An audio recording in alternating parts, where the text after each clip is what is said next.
Hi Gemini, kumusta po kayong lahat? So ayan Gemini, maraming salamat po pala sa walang sawang pagsubaybay sa ating pong mga reading. And kung ikaw ay bago pa lang sa ating channel, mag-subscribe na po kayo. Then i-click mo na rin yung ating notification bell para lagi kang updated sa ating mga bagong upload. Okay, so guys, sa mga interested naman sa ating private reading ay nasa description box below lang po yung link. Message lang po kayo. By the way, tignan natin guys. Okay. Tignan natin ganap sa inyo, guys. Ngayong 2026. Gemini, Sun, Moon, Rising, and Venus sign. Ganap po kay Gemini ngayong taong 2026.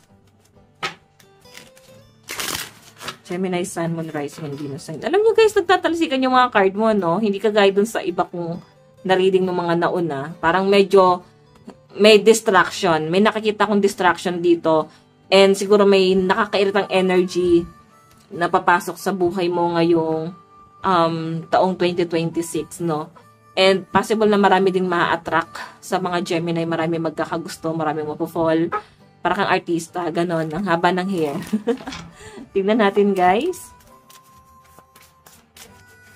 Okay, Gemini.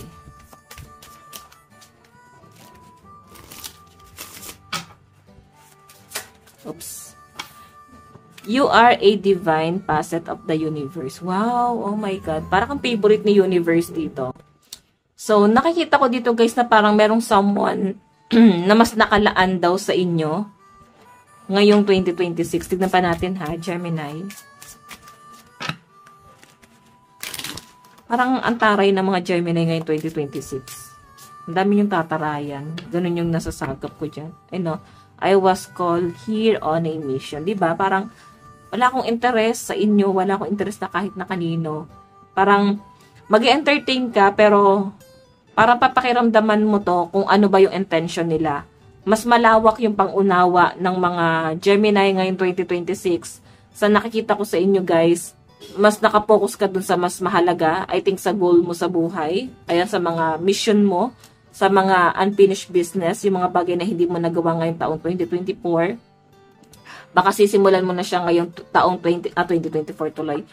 Mga bagay na hindi mo nagawa noong taong 2025 is gagawin mo ngayong taong 2026, no? So, tingnan natin. Meron tayong healing myself, heals my lineage. Oh my God. Ayan, no? Siguro nare-realize ng mga Gemini na hindi na ako pabata. Parupok na ako, parang ganon. And ang dating kasi sa akin dito guys, mas na-overcome mo na eh. Na-overcome mo na yung sobrang pagmamahal. Hindi na ito yung forte mo. Hindi na yun yung parang pinaka-mission mo. Hindi na yung pinaka-focus mo. And mas nakikita ko guys, mas nagpo-focus ka sa oras, no? Na parang may hinahabol kang oras. Ayan. So, yun. Yung iba naman dito guys, na mga single na parang matagal lang single, mas nakikita ko yung energy nyo na parang naghahabol kayo, mas nag-focus muna kayo, parang baligtad, no? Parang mas inuna nyo yung stability.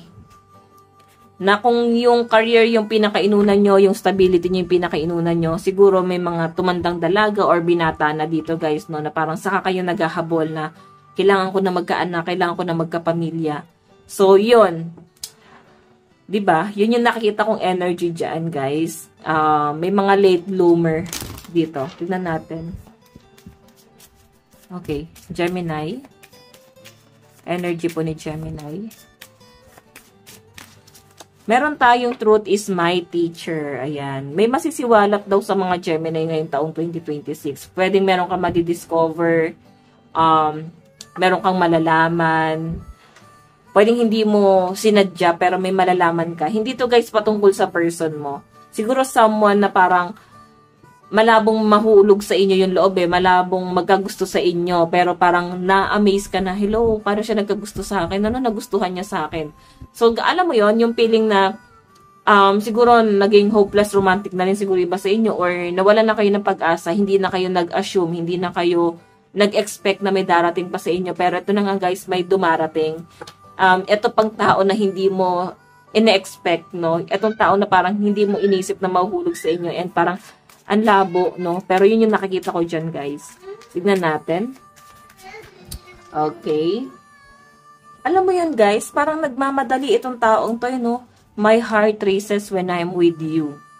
Parang nung nakilala ka niya guys, parang ang bilis ng gusto niyang mangyari. Ang dami niyang gustong mangyari. Gusto niya siguro agad kasal, gusto niya agad, naghahabol din ata to ng oras.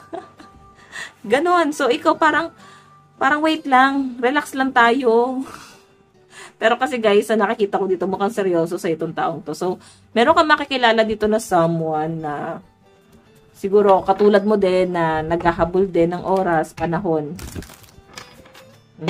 So, hindi pa naman guys huli ang lahat. Alam nyo ba sa Korea, di ba matanda na sila bago mag-asawa, okay lang. Ang 30 years old para sa kanila, bata pa yan, hanggang 40. Bata pa yan. Saka 2 beses sila nagbe-birthday, alam ko eh. So, correct me if I'm wrong. Alam ko 2 beses sila nagbe-birthday. Ang birthday nila is yung kung kailan sila nabuo sa tiyan and kung kailan sila pinanganak. Ganon. Kaya, kung nando kayo sa Korea, parang pag tinanong nyo yung edad nila, matanda na sila doon. Kasi 2 beses nga sila nagbe-birthday. Okay, so by the way, tignan natin. Additional message. Meron tayong love shouldn't feel this heavy. Parang nape-pressure ka din sa taong to. Yung siguro yung nakakairitang energy, no, na nasasagap natin kanina. Parang nape-pressure ka sa gusto niya mangyari kasi gusto mo maging kalmado lang. Parang gusto mo relax lang tayo. Parang gano'n, relax lang tayo, huwag kang magmadali. Pero nararamdaman mo kasi guys, nakaka-pressure yung energy ng person mo. Yung ugali niya guys, parang ang dating sa akin dito, may hirapan kang pakisamahan yan, taong yan. Nandun sa point na nauunawaan mo naman siya. Pero guys, parang ang hirap. So, yung magiging choice mo na lang dito is pwedeng i-let go mo to. Oo, titignan pa natin. Meron tayong pain fades but love teaches. Ayan. Diba? Parang masasaktan ka rin eh. Feeling ko once na i-let go mo tong taong to, masasaktan ka rin. Pero may natutunan ka naman sa kanya. And, ayan. So, hindi rin magtatagal yung relasyon. May someone na darating sa inyo ngayon 2026 pero hindi rin siya guys magtatagal. Parang, ang magiging choice mo lang dito is kung tatanggapin mo ba siya or hindi. Parang ganon. Yung magiging option mo dyan guys. So, may choice ka pa rin naman. Meron tayong together, we are unbreakable. So, siya kasi guys, ayaw niya makipaghiwalay. Pero ikaw kasi nakikita ko, nahihirapan ka, nasasaktan ka sa treatment na ginagawa niya dyan. Meron tayong love deserve another chance. So, yun. Hindi ka nawawala ng pag-asa. Feeling ko, may iba ka pang makikilala. Kagaya nga nasabi ko, guys, maraming magkakagusto sa inyo ngayong 2026. And ang sinasabi dito, hindi ka manghihinayang sa taong to.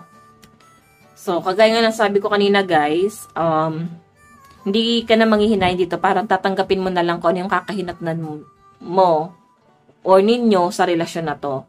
And mag-entertain ka pa ng iba. So, possible na 2 tao yung darating sa buhay mo.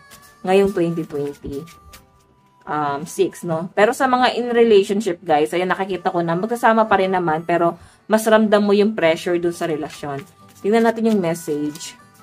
Not the right time. I'm overwhelmed with responsibilities. I don't have the time or energy for relationship. So, ito yung energy mo. Ay, pasensya na nagagalaw ko. Ay, yung energy mo, guys, wala ka pang time talaga. And yan din yung pinapakita rito. Meron tayong I'm leaving. Ayun no, I'm ready to leave a situation or mindset that has not served me and hindered my growth. Diba? Parang pili mo walang growth dito sa relasyon na to. Oo, parang mapifeel mo na wala ka mapapala sa taong to. So, I think mas ilalet go mo na lang siya. You are so special. Ayan, naging malapit din siya sa inyo. Baka naging friend mo to. Pero yun nga, kagaya ng sabi ko guys, ilalet go mo na lang kasi wala ngang growth. No? Hindi siya guys totally matured doon sa relasyon. Tingnan natin. Meron tayong flirt. Ayan. Naku, marami kang ka-flirt ngayong... Ay, kasi siya sa umuubo. Marami ka daw guys makaka-flirt ngayong taong 2026. Okay, so Gemini, ito lang pong inyong reading. Maraming salamat. God bless and love you all. Bye-bye po.